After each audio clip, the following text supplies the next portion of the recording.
നമ്മുടെ ഈ അധ്യയന വർഷത്തെ ആദ്യത്തെ ഗ്രൂപ്പ് മീറ്റിംഗ് ആണ് ഇവിടെ നടക്കാൻ പോകുന്നത്. ആദ്യത്തെ ഒരു നല്ലൊരു തുടക്കമാകട്ടെ ഞാൻ ആശംസിക്കുന്നു. വേദിയിലിരിക്കുന്ന വിശിഷ്ട വ്യക്തികളായ സ്വാഗതം പറയുന്നതിനായി അലീന, ഞങ്ങളുടെ ഗ്രൂപ്പ് ലീഡറായ അലീന സുമിച്ചനെയും അധ്യക്ഷ പ്രസംഗത്തിനായി ഏഞ്ചലിനെയും ഉദ്ഘാടനം നിർവഹിക്കുന്നതിനായി എന്നെയും ആശംസ അറിയിക്കുന്നതിനായി PCC മെമ്പർ ആൽഫി സാറിനെയും വേദിയിലേക്ക് ക്ഷണിക്കുന്നു. ചില പ്രാർത്ഥനയ്ക്കായി ഹന്നയെ ക്ഷണിക്കുന്നു.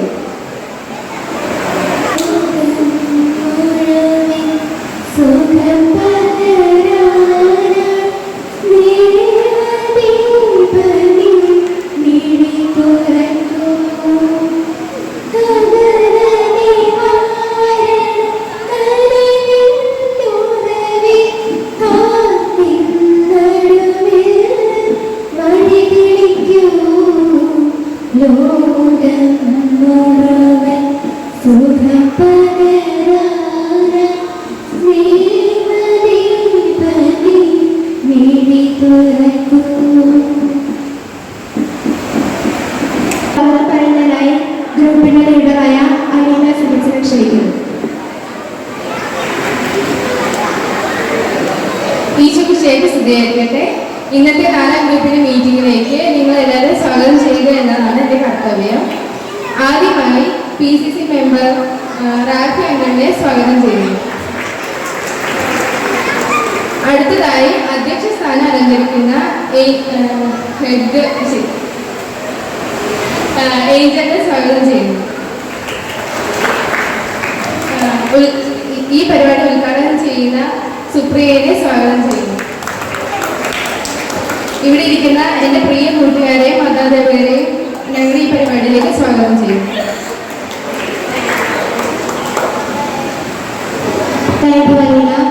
അധ്യക്ഷ പ്രസംഗം നിർവഹിക്കുന്നതിനായി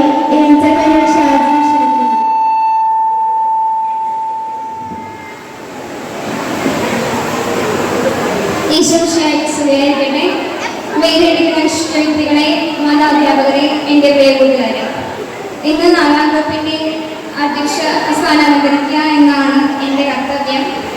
അപ്പോൾ ഓരോ ഗ്രൂപ്പ് മീറ്റിങ്ങും നമുക്ക് നമ്മുടെ കഴിവുകൾ പുറത്തെടുക്കാനുള്ള ഓരോ വേദികളാണ്. അത് നമ്മൾ നന്നായിട്ട് യൂട്ടിലൈസ് ചെയ്യുക. അപ്പോൾ ഇന്ന് 4ാം ഗ്രൂപ്പിൻ്റെ മീറ്റിങ്ങിന് ഇവിടെ കുറേ പരിപാടികളൊക്കെ ഉണ്ട്. അതിനായിട്ടുള്ള എല്ലാ കുട്ടികൾക്കും ആശംസകളും നന്മയും നേർന്നുകൊണ്ട് ഞാൻ എൻ്റെ വാക്കുകൾ നിർത്തുന്നു. നന്ദി. ജയ് ക്രൈസ്റ്റ്. Thank you Angel. അടുത്തതായി ഉദ്ഘാടനം ചെയ്യുന്നതിനായി സുപ്രിയ ചേച്ചിയെ ക്ഷണിക്കുന്നു.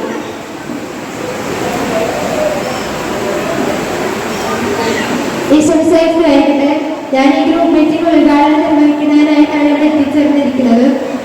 ആദ്യം തന്നെ ഇവിടെ പ്രോഗ്രാം അവതരിപ്പിക്കുന്ന എല്ലാവർക്കും എല്ലാവിധ ആശംസകൾ നേർന്നുകൊള്ളുന്നു. ഞങ്ങളുടെ എല്ലാ പരിപാടികളുടെ തെറ്റുകൾ സാധനം ക്ഷമിച്ച് ഫസ്റ്റ് പ്രോഗ്രാമാണ് ഈ വർഷത്തെ. അപ്പൊ കുറച്ച് സമയം ഞങ്ങൾക്ക് അതിനുവേണ്ടി കിട്ടിയിട്ടുള്ളൂ. അപ്പൊ അതെല്ലാം കണ്ട് എന്തെങ്കിലും തെറ്റുണ്ടെങ്കിൽ അതൊക്കെ അടുത്ത് വരുന്ന ഗ്രൂപ്പുകളിൽ അതൊക്കെ തിരുത്തി നല്ലപോലെ ചെയ്യാൻ എല്ലാവരോടും പറയുന്നു. അപ്പം ഈ ഗ്രൂപ്പ് മീറ്റിംഗ് ഔദ്യോഗികമായ ഉദ്ഘാടനം ചെയ്ത് ഞാൻ പ്രഖ്യാപിക്കുന്നു. Thank you. Jai Christ.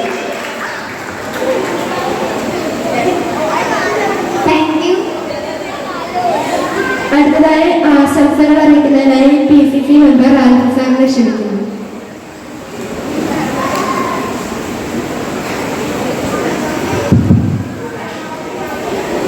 വേദിയിലിരിക്കുന്ന group ലീഡേഴ്സായ ഏഞ്ചൽ, സുപ്രിയ, KDC ജോസ, പ്രിയമുള്ള മതാധ്യാപകരെ, കുഞ്ഞുകുട്ടികളെ, ആദ്യമായിട്ടുള്ള ഗ്രൂപ്പ് മീറ്റിംഗ് ആണ്.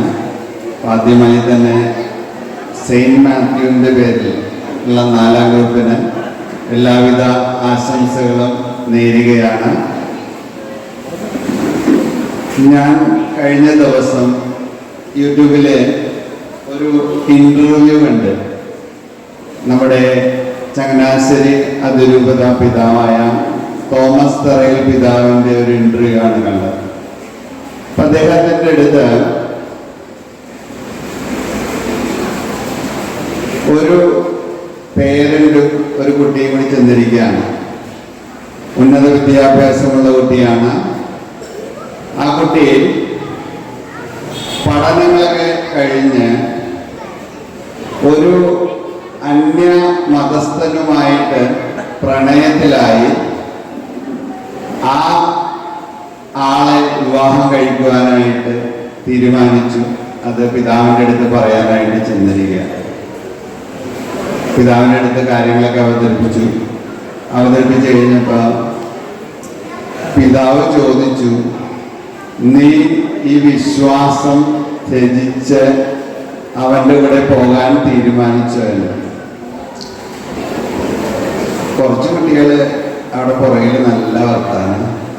ഞാനീ പറയുന്ന കാര്യം പ്രത്യേകിച്ച് ടീനേജ് പ്രായത്തിലുള്ള നിങ്ങൾക്ക് വേണ്ടിയിട്ടാണ് ഇത് പറയുന്നത്. നിങ്ങളിത് മനസ്സിലാക്കണം. നമ്മുടെ സമൂഹത്തിൽ ഇങ്ങനെയുള്ള ചില കാര്യങ്ങളൊക്കെ നടക്കുന്നുണ്ട്. അപ്പൊ പിതാവ് ആ കുട്ടിയോട് ചോദിച്ചു, നീ നിന്റെ വിശ്വാസം പരിത്യജിച്ച് മുന്നോട്ട് പോകാൻ തീരുമാനിച്ചു. പറഞ്ഞു, വേറെ വഴിയൊന്നുമില്ല, എനിക്ക് അവൻ്റെ കൂടെ തന്നെ ജീവിക്കണം, അതുകൊണ്ട് ഞാൻ ഈ വിശ്വാസത്തിൽ നിന്ന് മുന്നോട്ട് പരിത്യജിച്ച് പോകാൻ തീരുമാനിച്ചു.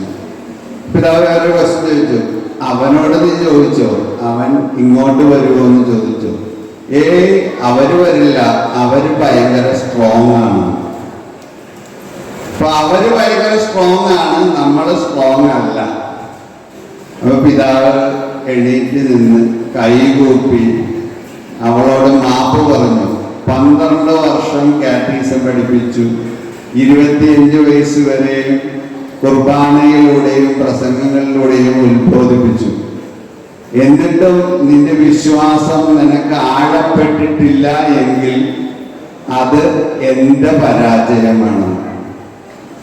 നമ്മൾ ഓരോരുത്തരും ചിന്തിക്കേണ്ട ഒരു കാര്യം ഇതാണ്. നമ്മൾ 12 വർഷം കാറ്റീസം പഠിച്ചു, അതിനുശേഷം നിരവധി ബലികൾ അർപ്പിച്ചു, നിരവധി പ്രസംഗങ്ങൾ കേട്ടു. എങ്കിലും ഒരു പ്രലോഭനം വരുമ്പോൾ നമ്മുടെ വിശ്വാസം ത്യജിച്ച് നമ്മളുടെ മറ്റുള്ള വിശ്വാസത്തിലേക്ക് കടന്നു പോകുന്ന ഒരു സാഹചര്യം നമ്മുടെ നാട്ടിലുണ്ട്. അത് ടീനേജ് പ്രായത്തിലുള്ള കുട്ടികൾ വളരെ വ്യക്തമായി തന്നെ മനസ്സിലാക്കണം. ഞാൻ 12ാം ക്ലാസ്സിലെ കുട്ടികളെ, എൻ്റെ സ്കൂളിലുള്ള 12ാം ക്ലാസ്സിലുള്ള 2 കുട്ടികൾ തന്നെ ഇതേ രീതിയിൽ വിശ്വാസം ത്യജിച്ച് പോയിട്ടുള്ള സാഹചര്യം ഉണ്ടായിട്ടുണ്ട്. അപ്പൊ നമ്മള് എന്തുകൊണ്ട് നമ്മൾക്ക് ഈ 12 വർഷം കാറ്റീസം പഠിച്ചിട്ട് നമ്മുടെ വിശ്വാസത്തിൽ നിന്ന് മാറിപ്പോകാനായിട്ട് പറ്റുന്നു എന്നുള്ളത് നമ്മുടെ ഈ കാറ്റീസത്തിന്റെ പരാജയമാണ്. കാരണം നമ്മുടെ വിശ്വാസത്തെ ആഴപ്പെടുത്താനായിട്ട് നമ്മുടെ ഈ പഠനങ്ങൾക്ക് സാധിക്കുന്നില്ല. വെറും ഉപരിപ്ലവമായ കാര്യങ്ങളാണ് സംഭവിച്ചുകൊണ്ടിരിക്കുന്നത്. ക്രൈസ്തവ വിശ്വാസത്തിൽ അടിയുറച്ച് വളരുവാനായിട്ട് നമുക്ക് സാധിക്കുന്നില്ല. കാറ്റീസം ഡിപ്പാർട്ട്മെന്റ് മാത്രമല്ല, മാതാപിതാക്കന്മാരാകും, അതുപോലെ തന്നെ നമ്മുടെ സമൂഹവും ഇതിന് ഉത്തരവാദികളാണ്. നമ്മുടെ വിശ്വാസത്തിൽ ആഴപ്പെട്ട് വളർന്നാൽ ഒരു ശക്തിക്കും നമ്മളെ തൊടാനായിട്ട് പറ്റത്തില്ല. നമ്മൾ 3 കാര്യങ്ങൾ നമ്മുടെ ജീവിതത്തിൽ വളരെ വിശുദ്ധമായിട്ട് മുന്നോട്ട് കൊണ്ടുപോവുകയാണെങ്കിൽ നമ്മൾക്ക് ഒരു ശക്തിക്കും നമ്മുടെ വിശ്വാസത്തെ തൊടാനായിട്ട് പറ്റില്ല.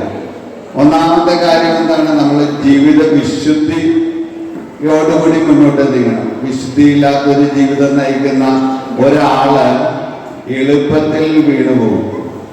നമ്മളൊക്കെ പാറപ്പുറത്തും മുള്ളുകൾ പടത്തിലുമൊക്കെ എറിഞ്ഞ ഭിത്തികളായിട്ട് മാറ്റപ്പെടും. രണ്ടാമത് നമ്മൾ ശ്രദ്ധിക്കേണ്ട ഒരു കാര്യം, പ്രാർത്ഥന വേണം. പ്രാർത്ഥന പണ്ട് കാലങ്ങളിലൊക്കെ കാരണവന്മാര് മുട്ടുമേൽ നിർത്തിയാണ് കുട്ടികളെ കുടുംബ പ്രാർത്ഥന ചൊല്ലിക്കൊണ്ടിരുന്നത്. മുട്ടുമേൽ നിന്നാണ് നമ്മൾ പ്രാർത്ഥന. വെളുപ്പിനെയൊക്കെ പ്രാർത്ഥന ചൊല്ലുന്ന വീടുകളുണ്ട്. രാവിലെ എണീറ്റ് ഒരു കൊന്ത ചൊല്ലും, വൈകുന്നേരവും കൊന്ത ചൊല്ലും. ഇങ്ങനെ 2 പ്രാവശ്യം പ്രാർത്ഥന ചൊല്ലും. അത് പ്രാർത്ഥനയ്ക്ക് വന്നില്ലെങ്കിൽ നല്ല തല്ലുകൊള്ളു. ഇപ്പൊ അങ്ങനെയുള്ള പ്രവണതകളൊന്നും ഇല്ല. അതൊക്കെ നശിച്ചു പോകുന്നു. അതുകൊണ്ടാണ് നമ്മുടെ വിശ്വാസമൊക്കെ നമുക്ക് നഷ്ടപ്പെടുന്നത്. 3, നമ്മൾ ഉപവസിക്കണം. ഉപവസിച്ച് പ്രാർത്ഥിക്കാനായിട്ട് തയ്യാറാകണം. ഇവൻ 50 നോമ്പിൽ പോലും നിസ്സാരമായ ഉപവാസം എന്നുള്ളതിനപ്പുറം നമ്മൾ ഒരു പച്ചക്കറിയെ പോലും കഴിക്കാനായിട്ട് പറ്റാത്ത രീതിയിൽ നമ്മൾ മാറ്റപ്പെട്ടപ്പോൾ ആ ഒരു വിശുദ്ധി നമുക്ക് നഷ്ടപ്പെട്ടു. ഈ 3 കാര്യങ്ങൾ നമ്മുടെ ജീവിതത്തിൽ നിന്ന് പടിയിറങ്ങിയതോടുകൂടി നമ്മൾ കാറ്റത്ത് ആടുന്ന മരങ്ങളെ പോലെയായി മാറി. നമ്മൾ അങ്ങോട്ടും ഇങ്ങോട്ടും ഒരു വിശ്വാസത്തിൽ വ്യതിചലിച്ചു കൊണ്ടിരിക്കുന്ന വ്യക്തികളായി മാറി. പ്രത്യേകിച്ച് ടീനേജ് കുട്ടികൾ വളരെ വ്യക്തമായി നിങ്ങൾ ഈ വിശുദ്ധി കാത്തു സൂക്ഷിച്ചില്ലെങ്കിൽ നിങ്ങൾ ചതിക്കുഴികളിൽ വീഴാനുള്ള സാധ്യതയുണ്ട്. നമ്മൾ കാണുന്നത് പോലെയല്ല ലോകം. നമുക്ക് ചുറ്റും ചതിക്കുഴികളുമായി ധാരാളം ആളുകൾ ഉണ്ടാവും. പക്ഷെ അതിലൊന്നും വീഴാതെ ക്രൈസ്തവ ചൈതന്യത്തിൽ നമുക്ക് ജീവിച്ച് മുന്നോട്ട് പോകണം. അതിനുവേണ്ടി നിങ്ങൾ പരിശ്രമിക്കണം. ഇതുപോലുള്ള അവസരങ്ങളും കാറ്റീസവും ഇതെല്ലാം നമുക്ക് ആ ക്രൈസ്തവ ചൈതന്യത്തിൽ അടിയുറച്ച് ജീവിക്കാനുള്ള ഒരു ടൂളായിട്ട് മാറട്ടെ എന്ന് ആശംസിക്കുന്നു, പ്രാർത്ഥിക്കുന്നു. നമ്മൾ അറിയാം, വിശുദ്ധ മാത്യുവിൻ്റെ പേരിലുള്ള ഗ്രൂപ്പിൻ്റെ മീറ്റിംഗ് ആണിത്. അപ്പം സുവിശേഷ പ്രവർത്തന യേശുവിൻ്റെ ശിഷ്യനായ ചുങ്കക്കാരൻ മത്തായി യേശുവിൻ്റെ ശിഷ്യനാക്കി മാറ്റിയ യേശു ക്രിസ്തു നമ്മളെ ഓരോരുത്തരെയും യഥാർത്ഥ ക്രിസ്ത്യാനികളാക്കി വിശ്വാസത്തിൽ അടിയുറച്ച ക്രിസ്ത്യാനികളാക്കി മാറ്റട്ടെ എന്ന് പ്രാർത്ഥിക്കുന്നു, ആശംസിക്കുന്നു. നന്ദി. അടുത്തതായി നന്ദി അർപ്പിക്കുന്നതിനായി ഹരിയെ ക്ഷണിക്കുന്നു.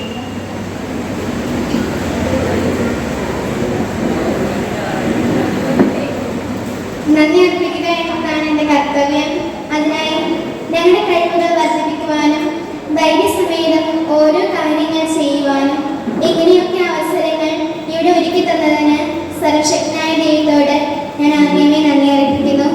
അടുത്തതായി വേദിയിലിരിക്കുന്ന വിശിഷ്ടാതിഥികളെ, മതാധ്യാപകരെ, പ്രിയ കൂട്ടുകാരെ, ഇവിടെ കലാപരിപാടികൾ അവതരിപ്പിക്കാൻ പോകുന്നവർക്കും 4ാം ഗ്രൂപ്പിന്റെ പേരിലും എൻ്റെ വ്യക്തിപരമായ പേരിലും ഞാൻ നന്ദി പറയുന്നു.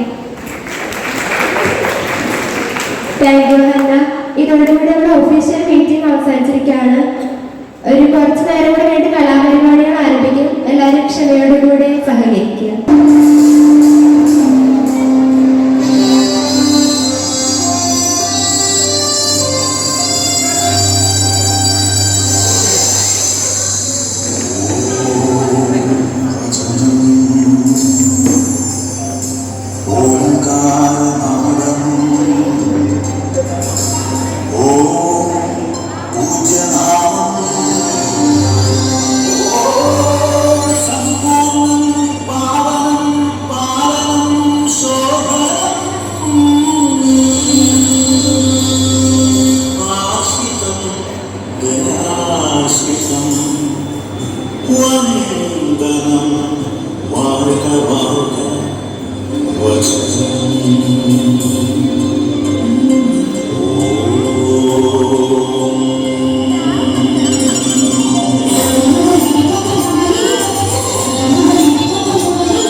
അടുത്ത ഗ്രൂപ്പ് സോങ് ആണ്. അതിനായി ഹന്ന, അലീന, ഏഞ്ചൽ, സുപ്രിയ, സിനോ, ക്രിസ്റ്റി, മാത്യു എന്നിവരെ വേദിയിലേക്ക് ക്ഷണിക്കുന്നു.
സുപ്രിയ ആൻഡ് അലീനെ ക്ഷണിക്കുന്നു. എന്റെ അടുത്തു നിൽക്കുവാനേ യേശുവേ എല്ലാവരും വരുവിൻ. എന്റെ ദുരിതമെല്ലാം അവനെടുക്കും കൊടുക്കമാണോടെ. അവനണിയുന്നു മുൾമുടി, അവൻ പകരുന്നു പുഞ്ചിരി. ഇനി നമുക്കുമല്ലോ സമരിയക്കാരൻ ഇനി അവനെല്ലാം അവനിലാണെന്ന് വിളിച്ചിട്ടുണ്ട്. എന്റെ അടുത്തു നിൽക്കുവാനേ യേശുവേ എല്ലാവരും വരുവിൻ. എന്റെ ദുരിതമെല്ലാം അവനെടുക്കും കൊടുക്കമാണോടെ. അവനണിയുന്നു മുൾമുടി, അവൻ പകരുന്നു പുഞ്ചിരി. ഇനി നമുക്കുമല്ലോ സമരിയക്കാരൻ ഇനി അവനെല്ലാം അവനിലാണെന്ന് വിളിച്ചിട്ടുണ്ട്.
അലീനയ്ക്കും സുപ്രിയയ്ക്കും ഹൃദയം നിറഞ്ഞ നന്ദി പറയുന്നു.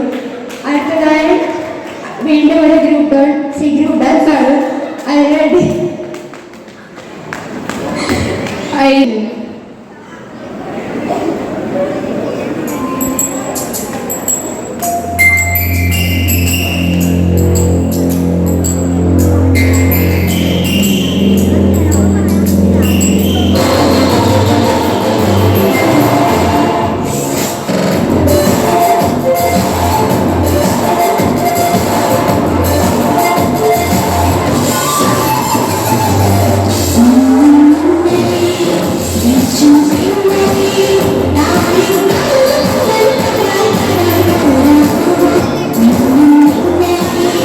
It's